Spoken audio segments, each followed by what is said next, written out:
Pagkagising mo sa umaga, ano ang unang hinahanap mo? Tubig?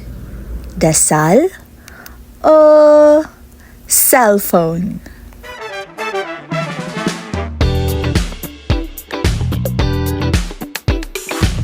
Isang video lang daw. Pero maya-maya,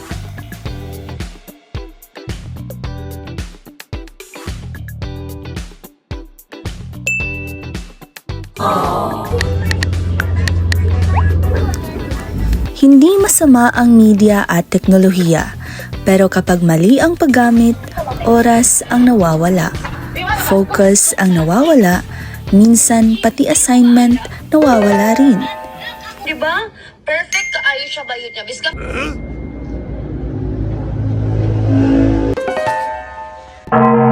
Hala?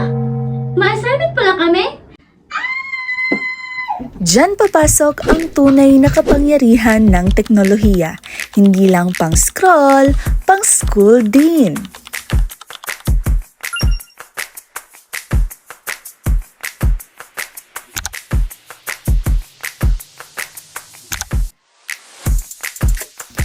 Sa isang click, pwede kang matuto ng math, Kaya pala may formula. science, Kaya pala sumabog yun. at Nangyari history. pala to noon. Pero teka, hindi lahat na nakikita natin sa online ay totoo. Chocolate daw, papapayat? Parang scam yata. Kaya dapat maging mapanuri. Check the source.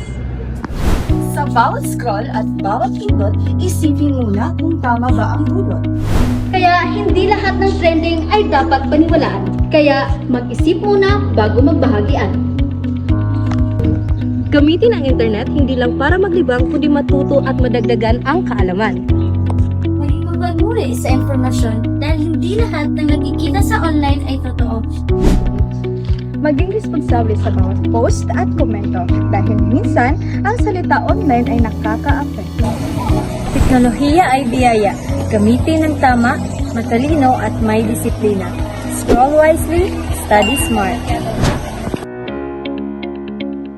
Ang media at teknolohiya ay mahalagang bahagi ng ating buhay dahil pinapadali nito ang komunikasyon, pagkatuto at pagbabahagi ng impormasyon. Sa wastong paggamit, nakakatulong ito sa pag-unlad ng edukasyon at pamumuhay ng tao. Kaya mahalagang gamitin ito ng responsable at may wastong pag-iisip.